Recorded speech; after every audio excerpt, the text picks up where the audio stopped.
A ver si...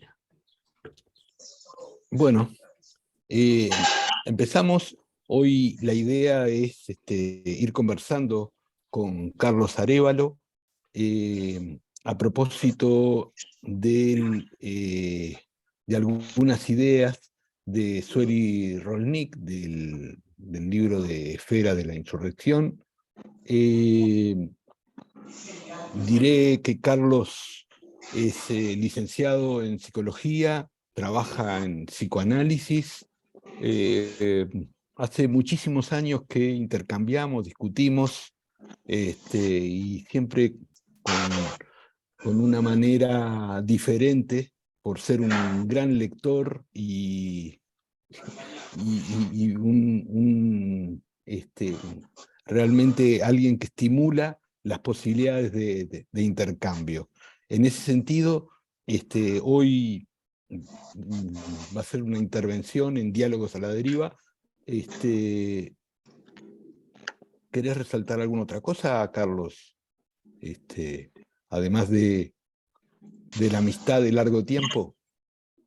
Además de la amistad de largo tiempo, no tanta expectativa. Hoy me parece que, nada, voy a hacer eso, una lectura que hice del libro para plantear algunas cosas y algunas cosas que retomo por si hay alguien que no ha leído el libro, como ubicar el libro en un cierto contexto para poder discutir algunas cosas. En ese sentido, agradezco la invitación de Nelson y al resto del grupo que venimos acompañando en Diálogos a la Deriva, y a los que hoy llegan invitados a dialogar con nosotros.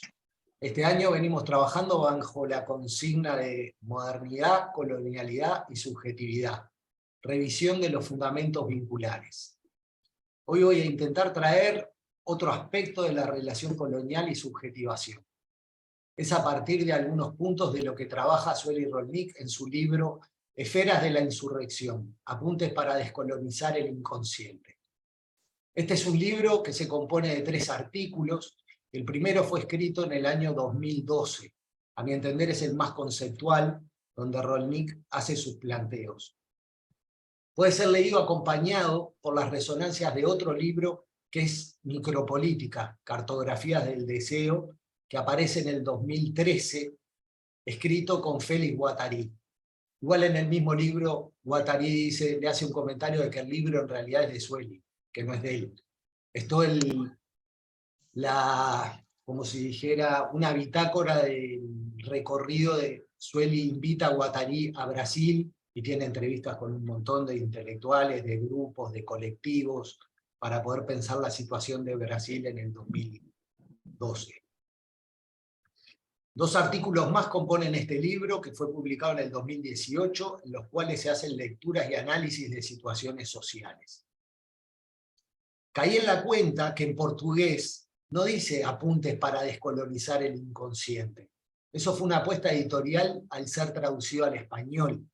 En portugués se llama Esferas de la Insurrección, apuntes para una vida no cafetinada. La palabra cafetinada en español sería proseneta, cafillo, fiolo, algo que iría en ese sentido, ¿no?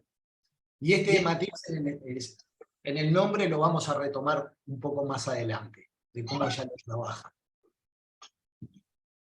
¿Cómo presentar los aspectos que nos ayudan? Carlos, déjame preguntar si se entiende el sentido de esa palabra, proseneta, cafillo. Digo por lo que estábamos, fiolo, o sea, es alguien que explota. Muy tanguero. No, pero lo pregunto, está bien, lo pregunto porque, por suerte, hay gente de diferentes entornos, y entonces eso del lenguaje, a veces, justamente lo que es obvio y de una sola manera de describir, se puede abrir, ¿no?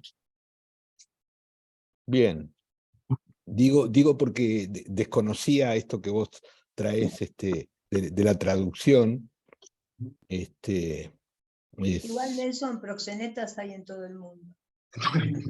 Sin duda, no. A ver. No lo pongo en duda. No es tan tanguero solamente. Está bien, está bien. A Nelson le gustaría que dijera 3 cosas importantes del libro y 3 cuestionamientos. A mí es algo que me parece del orden de lo imposible, hacer con un libro algo tan breve. Pero bueno, veamos cómo nos va. Capaz que podemos ubicar un poco para los que no conocen, o si los conocen todos mejor, el recorrido de Rolnik, ¿no? Ella comienza su militancia en su juventud en Brasil, participando de los procesos contraculturales de la lucha antidictatorial, y por los que será encarcelada de muy joven. Cuando sale de la cárcel, se va a París y entrará en contacto con multiplicidad de movimientos críticos y activistas que se desplegaban en la revuelta de mayo del 68. ¿no? Ella en mayo del 68 está en París. Muy especialmente se vincula con la práctica clínico-política de Félix Guattari, con los procesos de experimentación institucional en la prisión, en el hospital y particularmente en labor, donde Guattari ejercía sus prácticas experimentales. Más tarde, cuando retorna a Brasil, elabora su práctica crítica en diálogo con el movimiento internacional de resistencia en el arte y con las prácticas de reinvención de la soberanía indígena y anticolonial. O sea, esos son algunos datos biográficos para ubicarnos en relación con quiénes dialoga, porque siempre el diálogo con Guattari, con Deleuze y Guattari ha sido muy importante para Rolnik, y dónde se contextualizan sus prácticas y sus referencias teóricas. Es una psicoanalista, docente y activista, ¿no? Eso me parece que es algo a resaltar. La traducción en español tiene un prólogo de Paul Preciado, que también es un activista, lo conocemos por su activismo y aportes a la teoría queer, ¿no? Y los estudios de género, y sus cuestionamientos también al psicoanálisis, ¿no? Que dice 2 cosas lindas sobre el libro de Sueli, que a mí me parece interesante. Dice, es una cartografía de las prácticas micropolíticas de desestabilización de las formas dominantes de subjetivación. Un diagrama de la izquierda que se viene. Y hace otro comentario que dice, cuando uno lee el libro, asiste a la germinación de un ser vivo, ¿no? Hay algo que le encuentra como muy vital en la escritura de Rolnik. Armé algo para leer que tiene que ver como con distintos subtítulos, y el primero es Producción de subjetividades. Para comenzar diría que el libro toma uno de los temas más importantes de estos tiempos, y es cómo se producen las subjetividades. Esta es una pregunta que entiendo fundamental, pues coincido con el dicho por Lacan, mejor pues que renuncie quien no pueda unir a su horizonte la subjetividad de su época. Entonces la pregunta, ¿cómo se producen las subjetividades? No es menor, y cada época tiene sus formas de producción. Aunque no haya arcaísmos en términos de subjetividad, pues estamos habitados por distintos pliegues de subjetividad que se actualizan. La reunión, me quedé pensando algo de la reunión pasada que tuvimos, que hablamos del lugar que ocupan las categorías a la hora de pensar, y en ese sentido pensé que cada ciencia pone en marcha un conjunto de hipótesis desplegando ciertas narrativas en cuanto a la construcción de la realidad. Al día de hoy, este aspecto de la ciencia está ampliamente aceptado. Lo que no se cuestiona es la significación ética y política que cada una de estas propuestas científicas o constructos teóricos pone en juego. Pues proponen una forma de vida y una narrativa de cierto modo de percibir el mundo. Digo esto porque tiene resonancias con la propuesta de Sueli, ¿no? Me parece interesante puntualizarlo. Podríamos agregar hasta algunas preguntas. ¿Existirán maneras de generar políticas para el desarrollo de las tecnologías y de las ciencias que incluyan las críticas feministas, antimilitares, decoloniales, antirracistas, para una reconversión de la ciencia? Aquí entrarían varios nombres de personas dedicadas a la ciencia en esa dirección, ¿no? Donde uno puede poner a Haraway, Stenger, Margulis, hay un montón de científicos que están pensando como en otra dirección de la ciencia, ¿no? Eso va a quedar abierto. Volvamos a Rolnik. Hace su apuesta tomando como clave de lectura para arribar a la pregunta por la producción de la subjetividad, entendiendo que la base de la economía capitalista es la explotación de la fuerza de trabajo y de la cooperación inherente a la producción para extraer la plusvalía de ella. Se centra en el modo de relación entre capital y fuerza vital. Denomina a la explotación de fuerza de trabajo, que es la base de la economía, como una operación de proxenetización. Y elige este nombre, pues se entiende que designa de mejor manera la frecuencia vibratoria de sus efectos en nuestros cuerpos. Y da un paso más para decir que es la propia vida la que el capital se apropia, más precisamente de su potencia de creación y transformación, es decir, en su esencia germinal.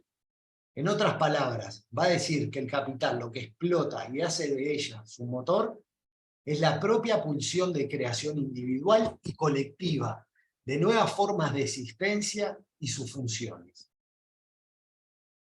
A mi gusto tomo una frase que me parece importante destacar, pues ubica en el entramado a dónde apunta su intervención. Es una cita del comienzo de la segunda parte, que dice así: el agotamiento de los recursos naturales probablemente está bastante menos avanzado que el agotamiento de los recursos subjetivos, de los recursos vitales, que afectan a nuestros contemporáneos. Si tanto nos complacemos detallando la devastación del medio ambiente, es también para velar la aterradora ruina de las subjetividades. Cada derrame de petróleo, cada llanura estéril y cada extinción de una especie es una imagen de las almas en harapos, un reflejo de nuestra ausencia de mundo, de nuestra impotencia íntima para habitarlos. Eso es una cita que ella toma de El Comité Invisible, ¿no? De un libro que se llama A nuestros amigos. El Comité Invisible es un comité, es un apodo de varios autores, carácter anónimo, que han publicado entre el 2009 y el 2017 diferentes trabajos literarios relacionados con el anarquismo y la izquierda radical, ¿no? Donde hacen una crítica muy potente a la situación actual. De esta cita resaltaría el agotamiento de los recursos subjetivos y los recursos vitales, donde incluye los ambientales, y que son dos elementos muy importantes para Rolnik. Y hay otra frase con la cual termina el libro, que también nos da una pista de por dónde va su búsqueda y su forma de intervención política, que dice: este libro es una partícula de la obra conjunta de todos aquellos que buscan instaurar territorios relacionales donde los inconscientes pueden encontrar resonancias para su insurrección, y con ellos anidan gérmenes de futuro. Entonces, ¿cómo salir del cafilleo de la pulsión vital? ¿Cuánto de este modo de subjetivación escuchamos en la clínica? ¿Cómo generar condiciones de posibilidad para otros gérmenes de futuro? ¿Por qué llamar alternativas a nuestras prácticas en territorios relacionales donde se gesten formas larvarias de otros mundos posibles? No habría que olvidar que para Rolnik la diferencia entre política, clínica y arte se vuelven indiscernibles. Otro subtítulo que le puse el nombre es Lógica de la separación. Entiendo, lo que pone en evidencia el libro de Rolnik es una lógica de la separación, donde la persona queda separada de su potencia, de su capacidad de transformación, de su creatividad. Y ahí haremos una pequeña deriva. Benjamin, en El capitalismo como religión, decía: en el capitalismo puede reconocerse una religión. Y ahí hay un libro que a mí me gusta mucho de Agamben, que es Profanaciones, donde en un capítulo que se llama El elogio de la profanación, comentando el título de Benjamin, dice: el capitalismo como religión no mira a la transformación del mundo, sino a su destrucción. Agamben insiste en la profanación, la que entiende como aquello que fue separado en el modo religioso, capitalístico o cafilleado al decir de Rolnik, y es restituido al uso y a la propiedad de los hombres. Para Agamben, la profanación es la traza política de la generación advenir. En este punto coinciden con Rolnik, ¿no? ¿Cómo abrir caminos para derivar tal potencia de su destino destructor? Esa es la apuesta del libro de Rolnik. ¿Cómo restituir la condición de viviente con la fuerza vital que eso conlleva de la separación propuesta por el capitalismo? Rolnik describe los procesos de opresión colonial y capitalística como procesos de captura de la fuerza vital. Una captura que reduce la subjetividad a su experiencia como sujeto, neutralizando la complejidad de los efectos de las fuerzas del mundo en el cuerpo en beneficio de la creación de un individuo con una identidad. Este proceso de subjetivación funciona por repetición y cierra las posibilidades de creación, impidiendo la emergencia de mundos virtuales. El sujeto colonial moderno es un zombi que utiliza la mayor parte de su energía pulsional para producir su identidad normativa, la cual se va a traducir en angustia, violencia, disociación, opacidad, repetición. Micropolítica del deseo dice: para mí los individuos son el resultado de una producción en masa. El individuo es serializado, registrado, modelado. ¿Cómo sería una clínica que no apunte a la serialización de las personas, que pueda contemplar las heterogeneidades? ¿Cuánto contribuyó y contribuye la práctica de ciertos modos del psicoanálisis en esta dirección de la normalización? Decolonizar el psicoanálisis pasa por activar la fuerza micropolítica que lo habita en su fundación, movilizar su potencia clandestina. La condición de posibilidad de la resistencia micropolítica es sostener el malestar, plantea Rolnik, que generan los procesos de subjetivación, introducir una diferencia, una ruptura, un cambio. Es preciso reivindicar el malestar que supone dichas rupturas. La práctica clínica, ella diría, debe ser hecha, dice Rolnik. Yo no lo diría en un tono tan imperativo. Es más, diría, tiene el desafío de ejercerse como una práctica artística, es decir, de forma siempre experimental, apelando a la transformación de la sensibilidad e inventando en cada caso los modos necesarios que permitan renombrar, sentir y percibir el mundo, posibilitando nuevos modos de existencia, de expresión de singularidades. Sueli nos aclara que una cosa es la individuación del cuerpo y otra es la multiplicidad de los agenciamientos de subjetivación. La subjetividad está esencialmente fabricada y moldeada en el registro de lo social. Pregunta: ¿cómo pensar prácticas clínicas donde la trama relacional es primera la singularización y desde allí se abra a las mutaciones de algunos malestares, a la creación de futuros mutantes? Perdón, Carlos, Carlos, están pidiendo, dale, Elina. ¿podrías hablar un poco más lentamente? ¿Cómo no? ¿Cómo Gracias. no? Capaz que es un masazo que vengo dando.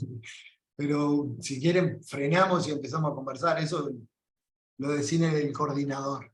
O sea, quería llegar a un punto que es importante, que dice inconsciente colonial capitalístico, ¿no? ¿Por qué nos convoca este libro en estos diálogos a la deriva, ¿no? Rolnik entiende por inconsciente colonial capitalístico lo que define como la política del inconsciente dominante en este régimen, y que atraviesa toda su historia, pues lo único que varía son sus modalidades, junto con sus transmutaciones y sus formas de abuso de la fuerza vital de creación y cooperación. O sea, son las formas de abuso de colonizar la fuerza vital del ser viviente lo que se intenta. Dirá, la descolonización del inconsciente implica un trabajo sutil y complejo de cada uno y de muchos que solo se interrumpe con la muerte. Nunca está dado por completo. Lo importante para Rolnik es que no basta con resistir macropolíticamente al sistema dominante vigente, y que lo urgente es poder reapropiarse del impulso de creación para actuar micropolíticamente, incidiendo sobre las acciones del deseo, en su modo de relación con el otro. Va como una cosa mucho más específica de los encuentros con el otro, cómo se juegan ahí las cosas, más que a lo macropolítico, ¿no? Sin embargo, tales acciones tienden a chocar con la barrera de la política de producción de subjetividad y del deseo inherente al régimen vigente. Esta tensión será un trabajo continuo de las fuerzas compositivas. Rolnik dice, cito, hay que resistir al régimen dominante en nosotros mismos, asegurando que es de un modo procesual que se irá conquistando y construyendo incansablemente. Es en cada existencia la cual siempre está enlazada en una trama relacional. Por lo tanto, estos cuestionamientos de cuestionar esta forma que se ejerce sobre nosotros en el régimen dominante, al nosotros cuestionarlo va a tener efectos en el entorno, en la posibilidad de que uno se pueda desplazar de esa colonización, ¿no? La pregunta sería, ¿cómo salir de esta lógica de la separación puesta en juego por el inconsciente colonial capitalístico? Ahí me parece que en el libro lo interesante es, lo que a ella le interesa destacar, es cómo es convocado el deseo a actuar frente a esta propuesta.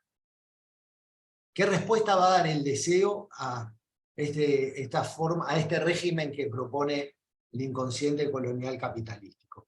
Y ahí toma para trabajar a su perspectiva a una artista llamada Ligia Clark.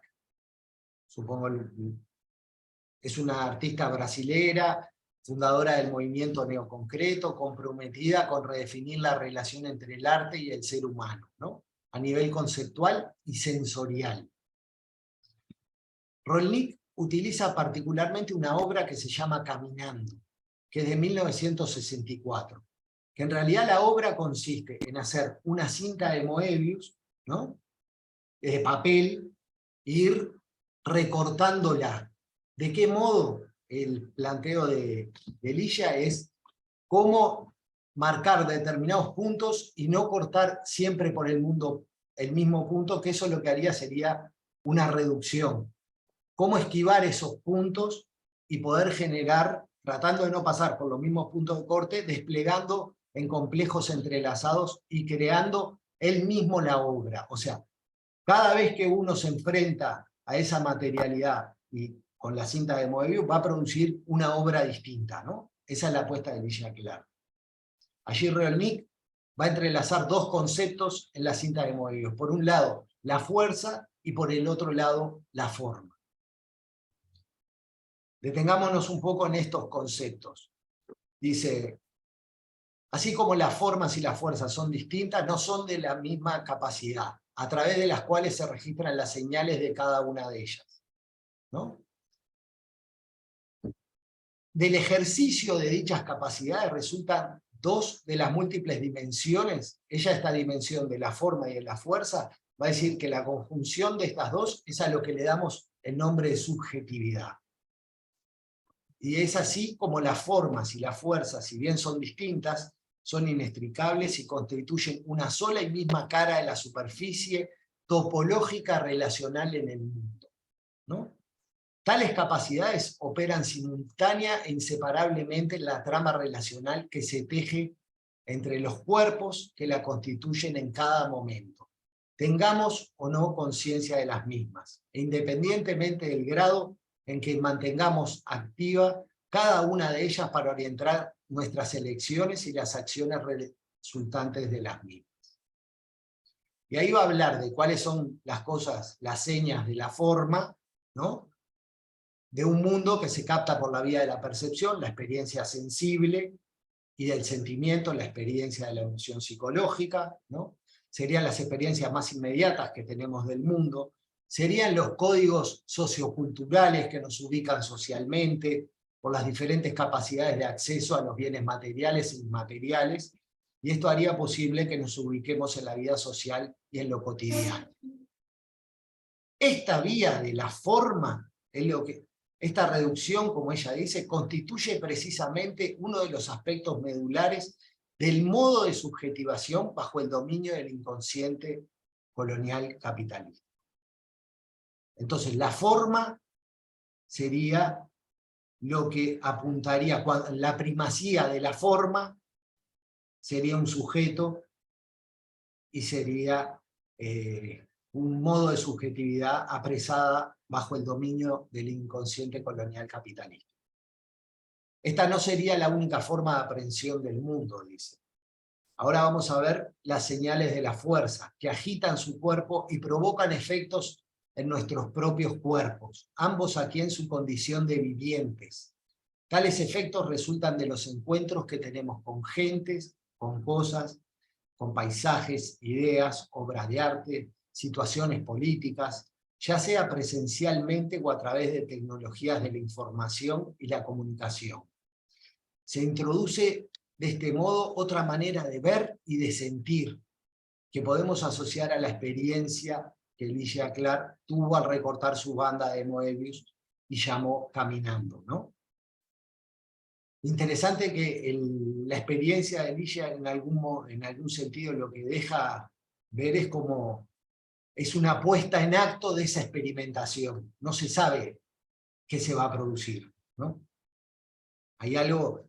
Traigo esto por lo que hablaban la otra vuelta cuando presentaron Liliana, Nicolás, la experiencia de ir a un lugar a trabajar con una comunidad y generar un mural, ¿no? Y ellos decían, nosotros llegamos, proponemos algo nuevo, pero no sabemos qué se va a producir, ¿no?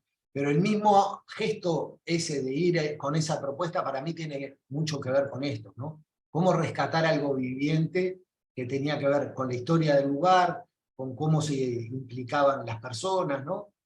En ese sentido me parece que hay algo de esta apuesta que ahí está puesto en acto en lo que traía Liliana con Nicolás la otra vez.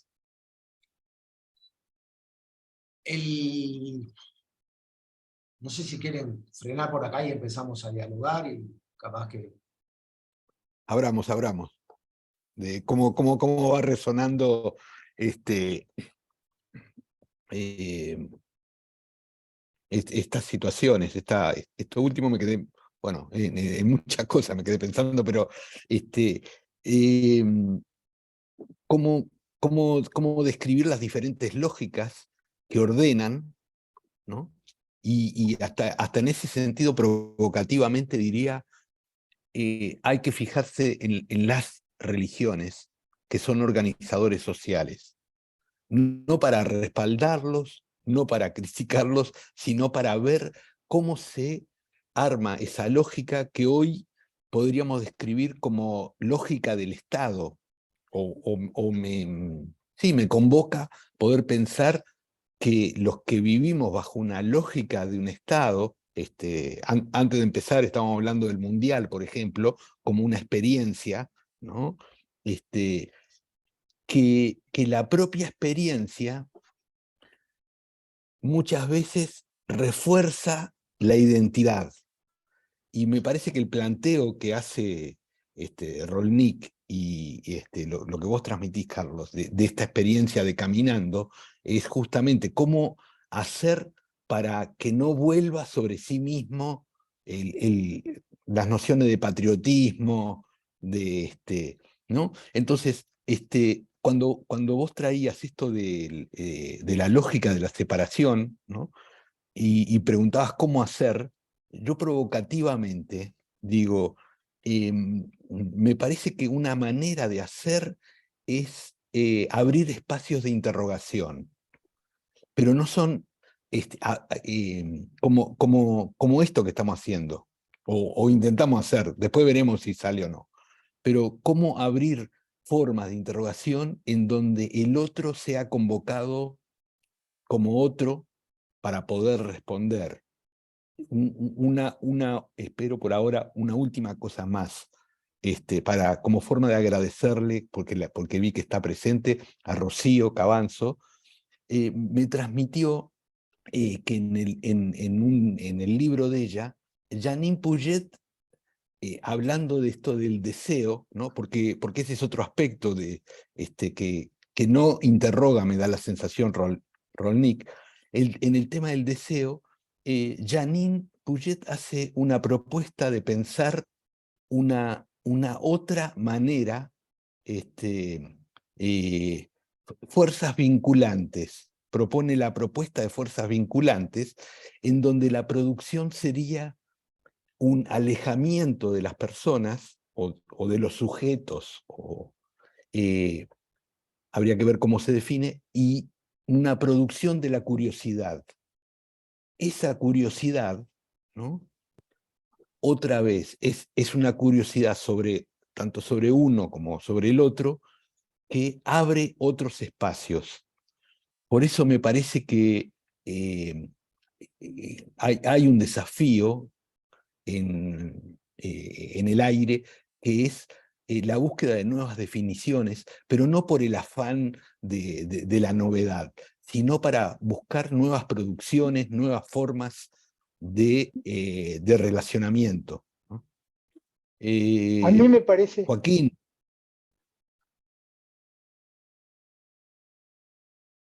Sí, yo más o menos continuando un poco con esta idea que vos estabas desarrollando, Nelson, ¿no? Que es lo siguiente, ¿no? O sea, cuando yo escucho a la gente que está ligada, muy ligada al esquizoanálisis, ¿no? Y todo lo que tiene que ver con todo el movimiento desarrollado por Deleuze y por Félix Guattari, en el cual incluyo a Sueli, ¿no? Para mí hay un tema, y ligado esto al tema del colonialismo, a mí me preocupa sobre todo lo siguiente, ¿no?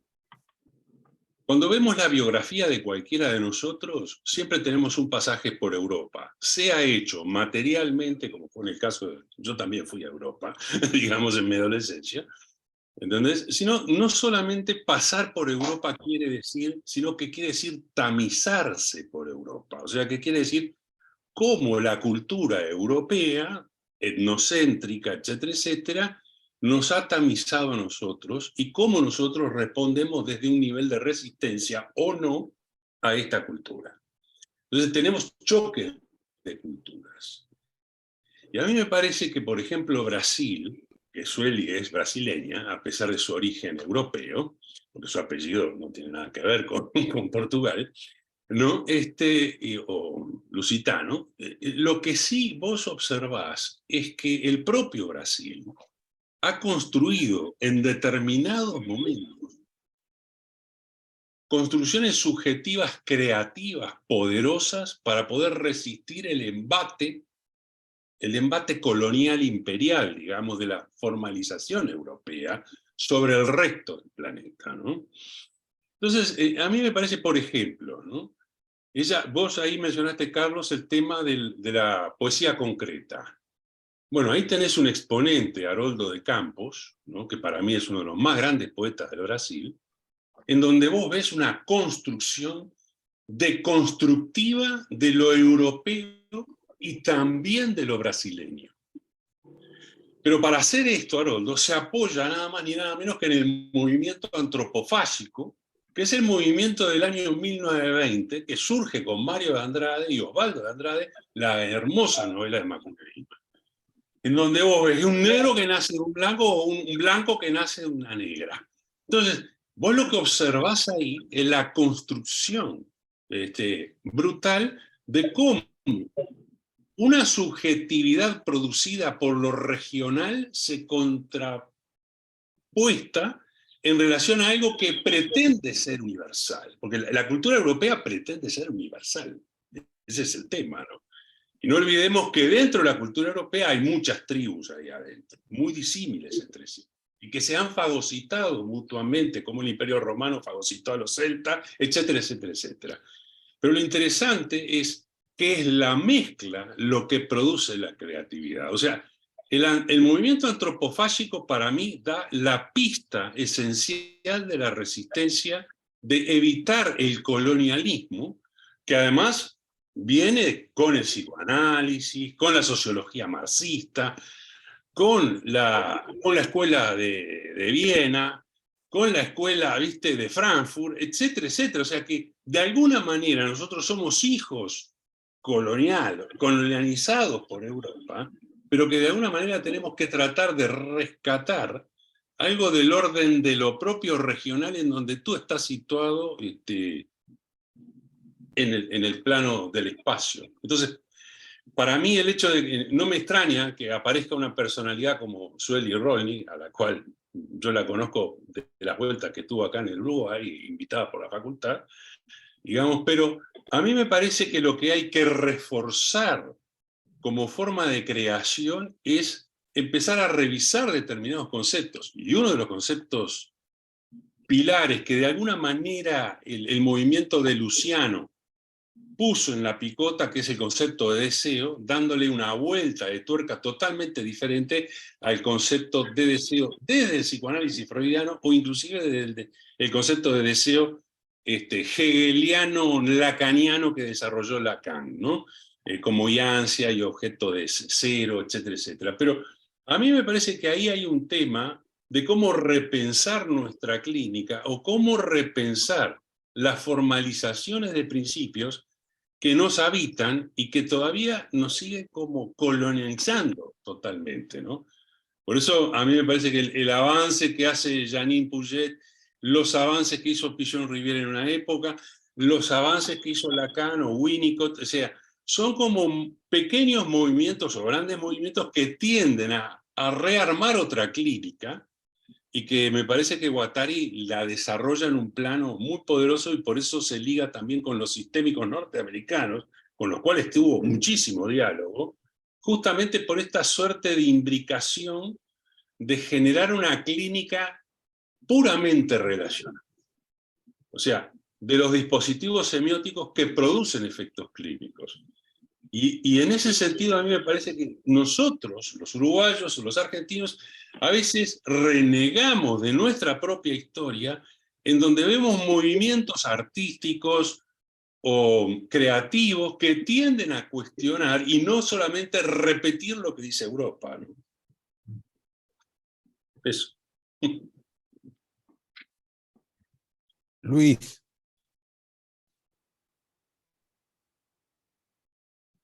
Estaba pensando si la palabra deseo e inconsciente va junto con la subjetividad.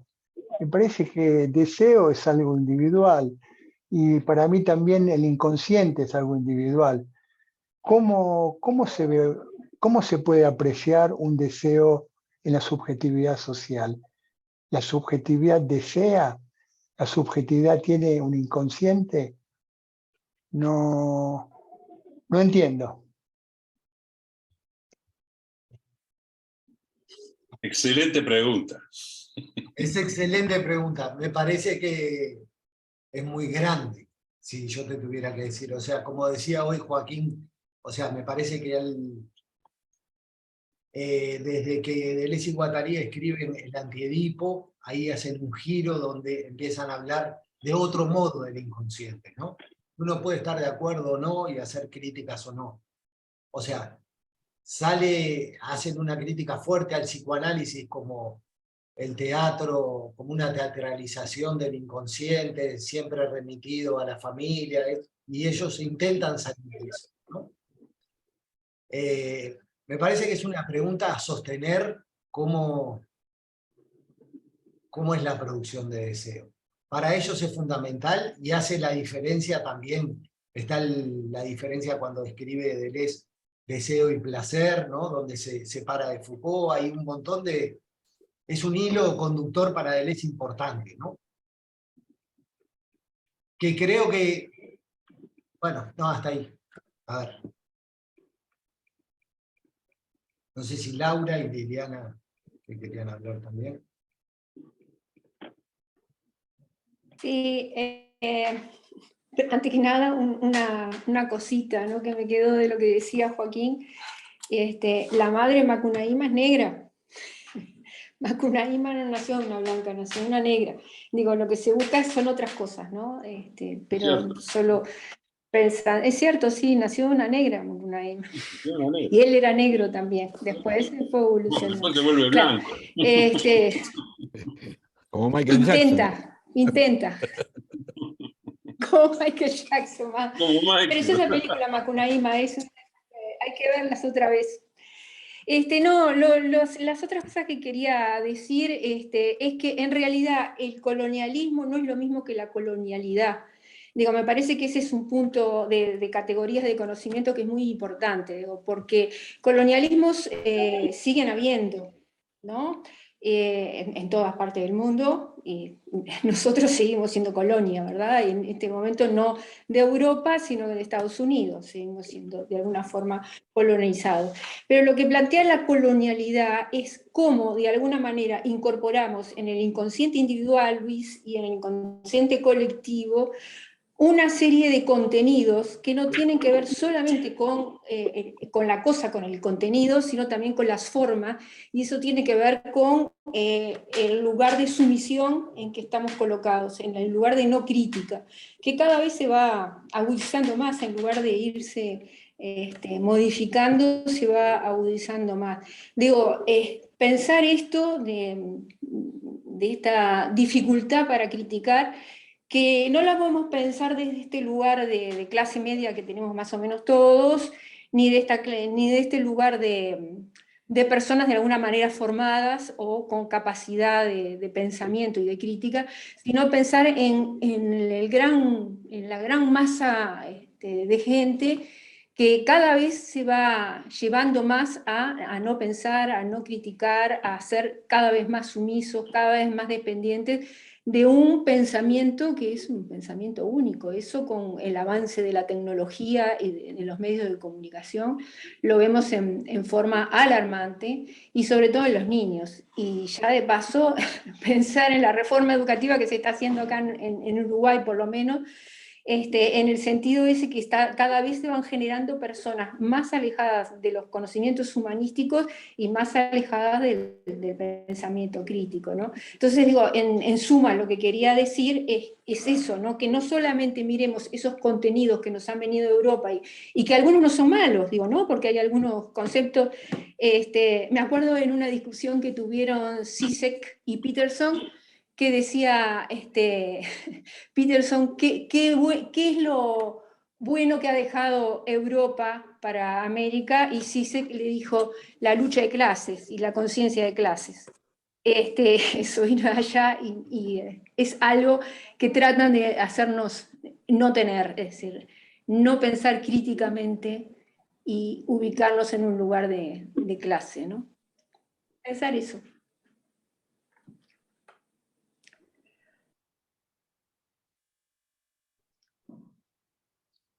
Adelante, adelante, Rocío, Lilian.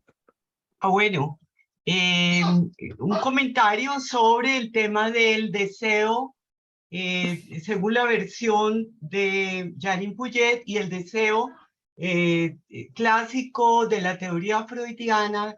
Yo podría comentar algo como que ese deseo es inherente al aparato psíquico singular, esa conceptualización de deseo que hace Freud, y que esta otra conceptualización que hace Janine, ella contrapone o pone como paralelos los dos tipos de fuerzas deseantes, el uno y el otro, tanto que dice que tienen en común esa administración de imposibles, en tanto el deseo del aparato psíquico singular busca en la satisfacción su solución sin que nunca deje de permanecer vigente el deseo. Nunca la satisfacción lo calma, digamos. Y que la fuerza vinculante, que es una fuerza que emerge, que nace del espacio entre dos o más, y que es el resultado del juego de ajenidades, es una fuerza vinculante que tiene de común con la del aparato psíquico singular la administración de imposibles.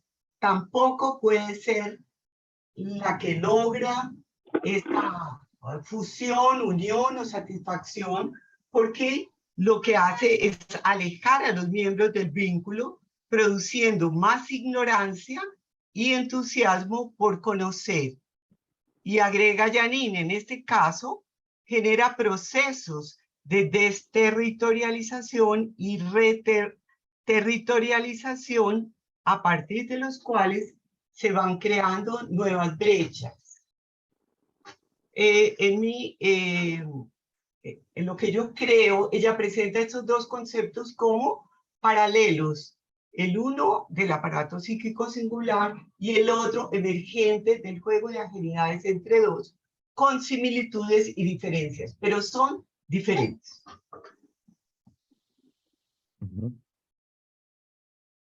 Bien. Un breve comentario. Primero, agradecerle a Carlos el trabajo de traer a la autora extraordinaria que es Sueli.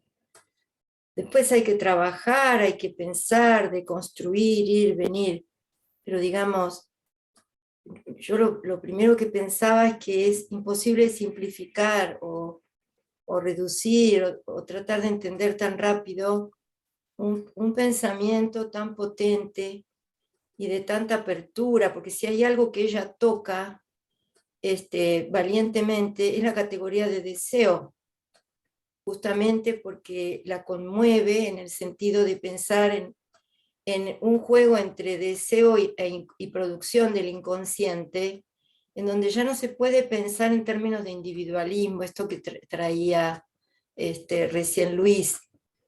Es porque por eso a veces podríamos decir, no entiendo, porque lo que nos conmueve es el modelaje, el modelamiento en el que estamos constituidos respecto de algo que nos resulta tan desconcertante como pensar deseo y producción del inconsciente por fuera del solipsismo, que es todo lo que relataba recién Rocío, la perspectiva solipsista de la que tanto se ocuparon, por ejemplo, Janine e Isidoro, ¿no? Para pensar este otro modo de funcionamiento de la vida subjetiva, de la vida psíquica. Después, por ejemplo, es infinito, ¿no? Poder abrir todas las categorías que bajó recién Carlos. Bueno, tenemos para 7 años. Para mí, si nos lo tomaríamos Nelson seriamente. quiere para 5 minutos. Claro, claro. Ahora, yo les quiero leer 4 renglones del libro que seguramente, Carlos, vos estuviste con este libro, y hay 4 o 5 renglones en donde solo leerlos sin casi comentarlos nos va a conmover. Y si me dan permiso lo voy a leer. ¿Puedo? Sí, claro. Sí, es muy chiquito. Sueli dice, para los guaraníes tal necesidad es obvia, como nos hace ver su propia lengua. Ellos dicen, ahí o a la garganta, pero también raití, que significa nido de las palabras alma. Es porque ellos saben que los embriones de palabras emergen de la fecundación del aire, del tiempo en nuestros cuerpos, en su condición de vivientes, y que en este caso las palabras tienen alma, el alma de los mundos actuales, o en germen, que nos habitan en esta condición nuestra. Que las palabras tengan alma y que el alma encuentre sus palabras es tan fundamental para ellos que consideran que la enfermedad, sea orgánica o mental, viene cuando éstas se separan, tanto que el término que ellos usan para designar palabra, lenguaje, y el término anga, que usan para designar alma, significan ambos palabra-alma, todo juntito, palabra-alma. Ellos saben igualmente que hay un tiempo propio para su germinación y que para que ésta sea llevada a término, el nido tiene que ser cuidado. Bueno, sigue, ¿no? Me refiero a que estamos hablando, bueno, ella acá está citando a Ticio Escobar, que es un pensador paraguayo, ¿no? Y donde ella con él empezó a aprender a hablar guaraní para meterse con este tema que solo el guaraní devela y que nos saca de ese modelaje del que hablaba Luis a su manera, ¿no? De ese solipsismo con el que tenemos amasada nuestra cuestión de ir siendo, y del que, claro, de ahí hay que salir, porque si no, ¿no? Eso nada más. También está la señora Silvia Cusicán, que hace algo similar en relación a la Aymara, que es muy interesante. Y me parece que es importante porque es como poner en el centro que hay la importancia del lenguaje, de cómo se dicen las cosas y cómo eso puede producir otros mundos posibles. Que eso es importantísimo. Hay unas manos levantadas. Yo seguiría hablando, pero hay unas manos levantadas. Sí. Liliana. Sin micrófono. Estás muteada. Sí, muy brevemente, porque en realidad hay una riqueza en lo que ha dicho Carlos y lo que ha dicho cada uno de los que siguen, que ya estoy un poco perdida en lo que originalmente quería decir. Pero claro, esa es la maravilla de la multiplicidad. Estaba pensando esa referencia al guaraní y justo acababa de estar revisando una referencia al hebreo, a la palabra dabar, ¿no es cierto? Que tiene estas acepciones que juntan efectivamente el sentido distinto, ¿no es cierto? Dabar como palabra y davar refiriéndose a la cosa, al asunto en sí. Y yo, una de las, digamos, de las asociaciones que tenía a raíz de la presentación, es justamente, iba en la dirección contraria, ¿no es cierto? Y es, efectivamente, ¿no es cierto? Hay como un gran reto para el psicoanálisis y para estas interlocuciones con el arte. Estaba pensando en Nicolás Saraceno, este artista tucumano que está haciendo estas exploraciones, que se va a MIT y a distintas universidades no sé, ha estado estudiando las arañas, hizo una tremenda construcción en un museo en donde las personas ingresan a esta red construida en la lógica de la tela de araña, en donde al movimiento de cada uno de los que entren se afecta el movimiento de los demás, ¿no es cierto? Como una manera de transmitir esta sensación de que esta perversión de la fantasía de lo individual, digamos, no corresponde a lo vivo y a lo humano. Pero algo que a mí me preocupa, ¿no es cierto? Siendo que mi corazón y mi mente se va en esa dirección, va en la dirección de esto del sentido de la multideterminación del hebreo, que era esta sensación respecto a, es importantísimo, sí, que cobre vida lo que está siendo matado, ¿no es cierto? Esta sensación de la vincularidad y de que la delusión de lo individual como aislado y solipsista es lo que prime. Pero al mismo tiempo, todo esto y todos nosotros estamos insertos en un sistema muy concreto, muy de cosa en sí, ¿no es cierto?, que tiene que ver con relaciones económicas, con relaciones de poder, con abuso de ese poder, y en ese sentido, a mí una cosa que me preocupa, por más que me es como hasta placentero, ¿no es cierto?, pensar en cuánto uno podría aportar a que cobre vida esta subjetividad tan matada, es cómo no podemos descuidar el hecho que, como dijo Carlos, efectivamente el ataque de esos sistemas de abuso de poder es un ataque a la vida y a todo lo vivo. Y la vida está siendo amenazada de verdad, ¿no es cierto? En nuestra vida, la vida de todo lo natural que nos sostiene, está siendo amenazada como ha sido amenazada la vida de las mayorías por generaciones que desde esta cosa de Lucas de, ¿cómo se llama? La reificación de las mercancías, ¿no es cierto? La cosificación de los seres humanos, pero que esa destrucción ha ido en aumento, esa destrucción de la vida como que nos acorrala, ¿no es cierto? Entonces, mi preocupación va en siendo importantísimo y dedicando gran parte de mi tiempo en la dirección de cómo repensar los vínculos, cómo no podemos perder de vista lo que las mentiras y el abuso nos quieren ocultar, ¿no es cierto? No sé, disculpen, no fue corto. Silvia.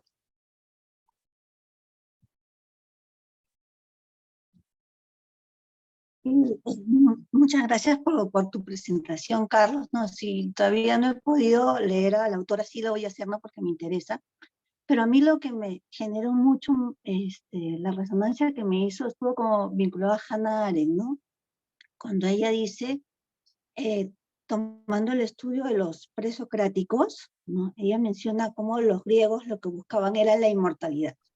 O sea, para los griegos presocráticos, la vida terminaba en la tierra, porque lo que sobrevivía era como una sombra sin capacidades.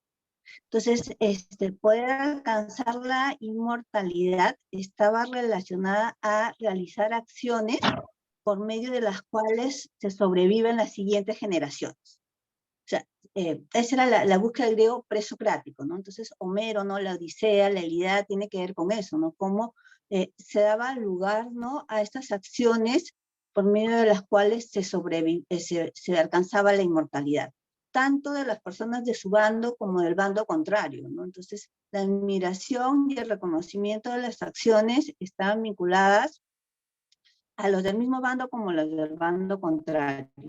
Y como la palabra misma, porque eso es lo que rescata Arendt también de los griegos presocráticos, la palabra misma puede ser una acción, ¿no? Ella dice, cuando en el momento de repente de la mayor tragedia, ¿no? Aparece la palabra, ¿no? Para hablar sobre ello, cómo se convierte en una acción. Entonces, lo que Hannah Arendt hace un estudio, ¿no? Que es, bueno, bastante complejo, pero ella dice cómo a partir, ¿no? De varias etapas, pero que se culmina en la modernidad, es como el hombre deja de buscar estas acciones por las cuales poder sobresalir y empieza a consumir. Entonces, antes el hombre utilizaba, ¿no? las cosas, fabricaba cosas para hacer la vida más agradable y de ahí la dejaba, ¿no? Y regresaba a la naturaleza. Entonces, como a partir de la modernidad, ¿no? El hombre se convierte en un ser consumista. Entonces, lo que busca y su finalidad, un poco el deseo o el sentido, ¿no? Es consumir las cosas que las consume, las desecha, ¿no? Las consume y las desecha. Entonces, creo que de repente sí empezar a darle este lugar, ¿no? La importancia de la acción, la importancia del discurso, hacia dónde dirigimos nuestra vida, cuál es el sentido, ¿no? Ahora, algo que ella también menciona que a mí me parece importante es como ella dice, una vez que nace un hombre de acción, eso puede generar todo un cambio en una sociedad. Uno no sabe qué nuevas tramas se pueden ir generando a través de la acción, ¿no? ¿Vale? Y que puede ir generando, ¿no? Pensamiento, ¿no? Por eso, bueno, un poco eso fue la resonancia que me dio el discurso, que me pareció súper interesante.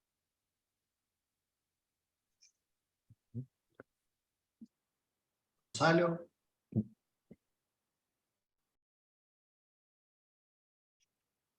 Bueno, un poquito, quiero sacar la mano esa que me quedó ahí, no sé cómo se saca. Está. Sí, en primer lugar, Carlos, bueno, muchas gracias. Es una presentación que, bueno, es muy abierta, da para profundizar muchísimo, ¿no?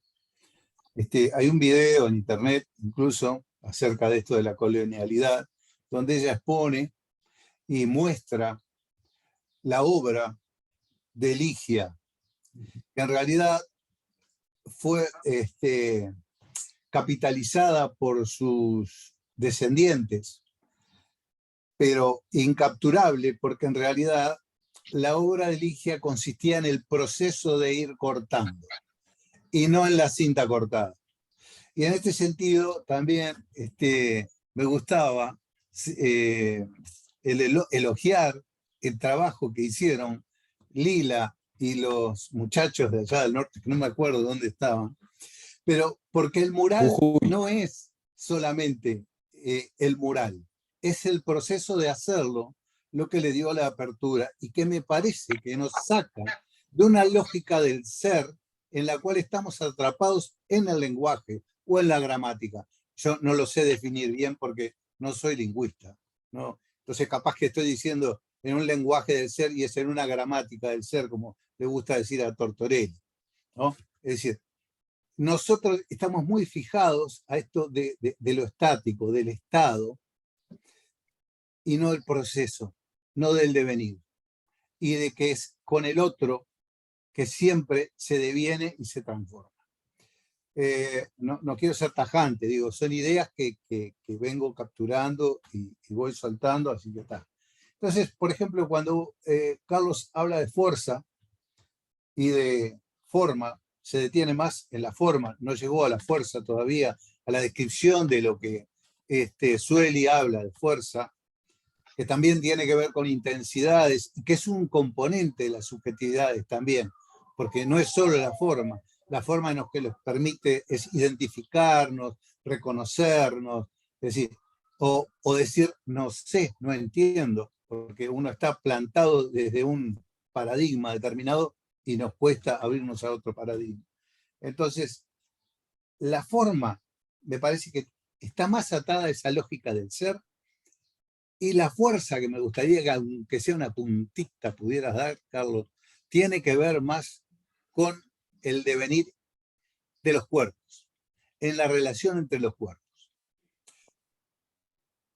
Y por otro lado, se me quedó colgado, pero lo voy a decir también, es decir, hay otra concepción del deseo, aunque en este momento Sueli no lo dice, pero sí lo trae de Deleuze y de Guattari, desde el Antiedipo, donde el deseo es concebido de otra manera.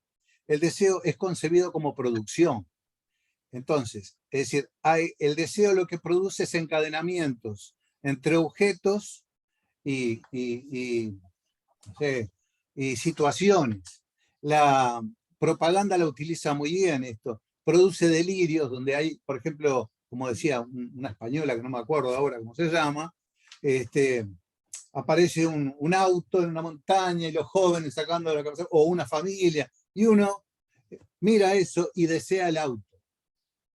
La propaganda sabe perfectamente que está hilando situaciones y objetos y produciendo subjetividad, y la familia se termina comprando el auto, pero no se compró la familia, que era lo que le estaban vendiendo como subjetividad. Entonces, no sé si logro explicarme. El deseo lo que hace es concatenar objetos y situaciones, y no es la falta. Quizá para discutir es eso, ¿no? Es decir, si además eso falta y entonces genera el deseo. Pero hay deseos que se producen en las subjetividades colectivas. A mí me gusta mucho Haraway también, porque en este sentido ya dice, desde la filosofía y desde las ciencias, ya no se puede pensar, esto nos habilita a pensar más que desde los procesos autopoiéticos, en los procesos simpoiéticos, es decir, donde entre todos, alguien relacionado con alguien, y no con totalidades, alguien con alguien, produce, crea. Y eso sería, a mi modo de ver, descolonizarse. No importa si viene de Europa o de Japón, es decir, en realidad, a mí me gusta la frase de Rada, le robamos a todos un poco, ¿no? Y me gusta porque, bueno, hay, hay que robar un poco de todos lados, pero para poder producir algo novedoso y que tenga de alguna forma, para decirlo espinocianamente, una carga de pasión alegre. Bueno, por ahí. Solo una cosa en relación a lo que decías ahora de Haraway, porque dice algo que a mí me parece que se vincula con esto de la micropolítica, que es eso, cómo uno teje con los hilos que pasan por nuestras propias manos.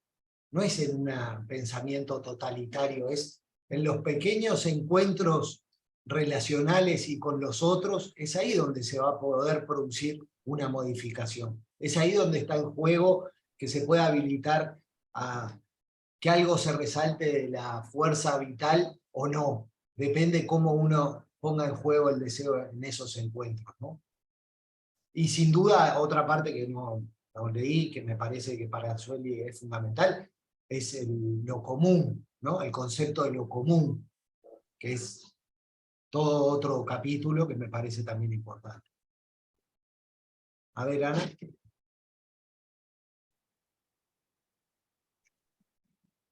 Desmuteate, Ana, porque si no...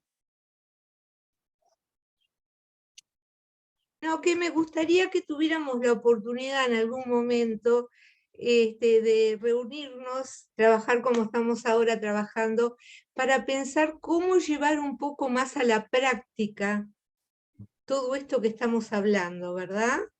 ¿Qué intervenciones, de qué manera, ¿verdad? Sobre todo en lo que es un análisis individual, dejar un poco de lado el tema de la transferencia, pensar más en el vínculo que se establece, no centrarnos tanto en llegar al deseo del otro, digamos, sino transmitir algo de esto que estamos hablando que pueda llegar como quizá descolonizar o que haga alguna cosa diferente con el inconsciente del otro, de los dos que participamos, nada más. Un pequeño comentario en relación también a lo que trae Ana, y también pensaba que entre todos estos espacios para armar entre aperturas y deconstrucciones y ponernos en la compostera, digamos, ¿no? Tirarnos de cabeza en la compostera para descomponernos y pudrirnos en el hermoso sentido que lo usa Donna Haraway, ¿no? Entonces, está el concepto de cuerpo vibrátil, que es imprescindible, por ejemplo, de las cosas que trae Sueli, pensar en términos de vibratibilidad y de sujeción, de cómo queda capturada. La vibratibilidad es la vitalidad misma, ¿no? Ese es un concepto como que merece una dedicación y una deconstrucción enorme. Ahora, en relación a esto que traía Ana, yo personalmente lo comparto así amistosamente, como es lindo el clima que se va generando acá en este espacio. Yo hace muchos años que vengo muy atravesada por esto de haberme tirado a la compostera, realmente, lo tengo que compartir. Y eso ha afectado mi manera no solo de asistencia y de... Yo me dedico mucho a la formación de jóvenes en la profesión, hace muchos años. Eso ha influido y me ha transformado radicalmente y me ha llevado a crear junto con otros y otras muchas cosas novedosas. Pero donde más me ha traído efectos es en la manera en que yo vivo, como persona. Y a mí me parece que es un poco esto que traía de entrada Carlos, que es que si no hacemos esa tirada de cabeza en la compostera en relación a descomponer nuestra manera de producirnos, e ir siendo, e ir haciendo, no hay manera de que hagamos las cosas de una manera transformadora. Es algo que nos implica de cabo a rabo, así no te lo quería comentar. Ahora, yo he encontrado maneras de ir armando diseños de dispositivos, de intervenciones, de apuestas, de descolocar, de desmoldar, de dislocar, de atreverse, de profanar esto que traía tanto de Carlos, la profanación como un signo de vida. Sí, claro que hay, pero nos tenemos que juntar para armarlo y diseñar cosas. Y ahí va, ¿no? Sí, así lo pienso y lo siento. Sí, como gesto político también me parece que hay, sí, que hay un montón de situaciones. Es como muy práctico, porque parece como una cosa como muy teórica, y en realidad es muy práctica. En Micropolítica del Deseo pone un ejemplo, por ejemplo, de un niño que en una clase empieza a tirar papeles, ¿no? Entonces, una reacción posible podría ser, este niño fuera de la clase y se terminó, se homogenizó el sistema, todos quietitos, no pasa nada. Otra forma sería poder pensar, bueno, este niño, ¿qué está pasando? ¿Por qué esta singularidad está mostrando esto? ¿Y cómo se abriría la posibilidad de pensar ahí colectivamente cómo albergar esa singularidad? Y ahí hay una diferencia abismal entre cómo se resuelve una situación y otra. Entonces, me parece que hay un montón de situaciones clínicas y prácticas que uno podría pensar con estas claves, de cuándo va en el sentido de la homogenización y cuándo va en el sentido de la heterogeneidad, de poder realmente hacerle lugar a otros modos de existencia con las dificultades que eso conlleva, ¿no? Muy breve, por lo que dijo Lilian, lo del cuerpo vibracional, también algo que menciona mucho Soli y que me parece muy importante es salir del logocentrismo para entrar más en la intuición. Ese cuerpo vibracional me parece que tiene que ver con priorizar ese aspecto que fue tanto tiempo desvalorizado, defenestrado y tomado a lo mejor desde lo que puede llamarse, qué sé yo, hasta religiosidad, ¿no? El sentimiento de religiosidad. Y la intuición como una forma de vínculo con el otro, es dejarse vibrar con el otro, que justamente, fíjense, que Spinoza lo toma como la tercera forma de conocimiento, ¿no? Conocimiento más alto, ¿no? Y ella lo retoma, ¿no? Era un pequeño comentario sobre eso.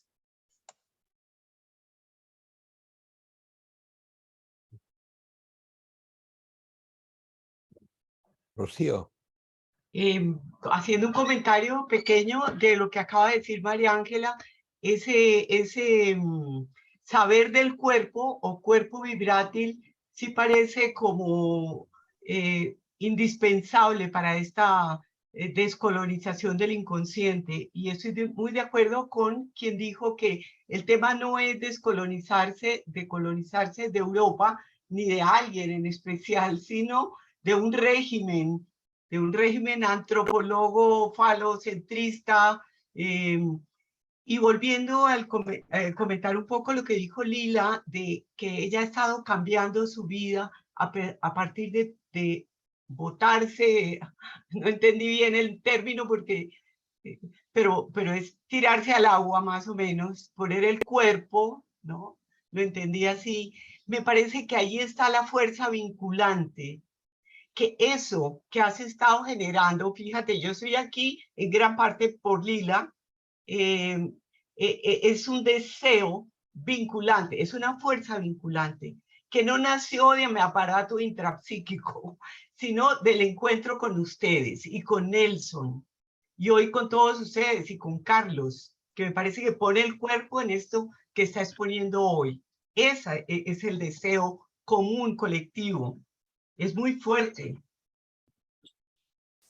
Me hizo pensar una cosa que es una tontería, pero cómo en Uruguay se dice, por ejemplo, cuando uno está solo, dice estoy solo como un hongo, ¿no? Y cuando uno en realidad ve cómo los hongos tienen una miscelánea, toda una red entretejida, ¿no?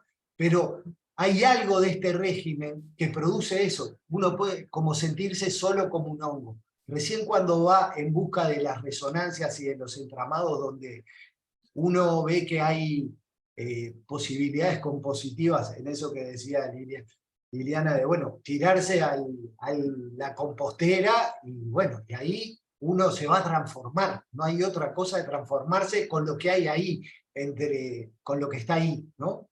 Hay algo de eso que tiene que ver con el cuerpo vibrátil y sin duda con el tercer género de conocimiento de Spinoza también. Es como que hay momentos donde uno llega a ese tipo de lucidez es acá, ¿no? Acá hay algo que contamina, que resuena. Sí, después lo voy a buscar y lo voy a compartir. Hay una entrevista que le hacen a Sueli, y en esa entrevista ella, por ejemplo, habla de la situación de entrar en la tormenta o en el temblor, y plantea que justamente lo que a veces el análisis conservador, tomado por la religión capitalista, produce una especie de sobreadaptación al sistema de sujeción de la vitalidad. Ella plantea justamente todo lo contrario, ¿no? Todo esto que fueron diciendo, más o menos fuimos diciendo todos, esa energía, esa vitalidad que puede tener la oportunidad en esa tormenta, en ese desbaratamiento del orden, puede quedar de alguna manera en un estado de posibilidad otra. Ella justamente ahí plantea cómo salirse de las grillas, ¿no? Que ahí hay una responsabilidad política del que dirige un análisis, porque los principios de su poder, decía Lacan, ¿no? En el subtítulo de los escritos sobre la transferencia, que hay que recuperar eso, el poder, el ejercicio del poder que puede ser potestad en ese momento, donde esa vitalidad que queda liberada, con posibilidad de rearmarse de otra manera, puede quedar por la dirección de ese tratamiento, vuelta a su lugar de padecimiento subjetivo, de sujeción mortificante, ¿no? Donde justamente las intensidades quedan nuevamente sometidas a la religión capitalista, ¿no? Eso es muy, muy interesante, por lo menos para discutirlo y para abrirlo. Sí, como queda la conceptualiza la propuesta. pulsión de muerte incluso, ¿no? Queda la propuesta. Cuando habla de la vida que anda en la pulsión de muerte. Carlos, sí. No, solo comentar. Estamos en la hora, dale. El afiche fue hecho, por ejemplo, con un artista, con una imagen de un artista uruguayo que se llama Federico Arnaud, que es sobre una intervención que él hizo en el Cabildo de Montevideo, que se llama Sobre Pérdidas y Paraíso, donde él toma como objetos, hace un proceso, juega en el límite entre lo sagrado y lo profano, ¿no? Y hace como una inversión donde la imagen es unos indígenas llevando una Venus de Milo, ¿no? Como hay algo ahí en ese juego, cómo invertir las relaciones de fuerza, ¿no? Que me parece interesante, que yo puedo poner en el chat, tal vez se hizo un video de esa obra, y me parece que es alguien que está también como en esa pista de poder pensar las cosas de otro modo. Bien. Retomo esto de que dice Carlos, pongamos lo que vayamos creyendo importante. Quedo muy alegre de este espacio, de este encuentro, y me quedó con una buena resonancia la palabra embrión. A alguno de nosotros nos vemos el martes que viene. Y para cada uno de ustedes, gracias por generar este espacio. Gracias, Carlos. Gracias, Carlos. Muchas gracias, Carlos. Gracias, Carlos. Gracias, Carlos, y gracias a todas y todos. Gracias, Carlos. Nos vemos. Hasta luego. Gracias a todos.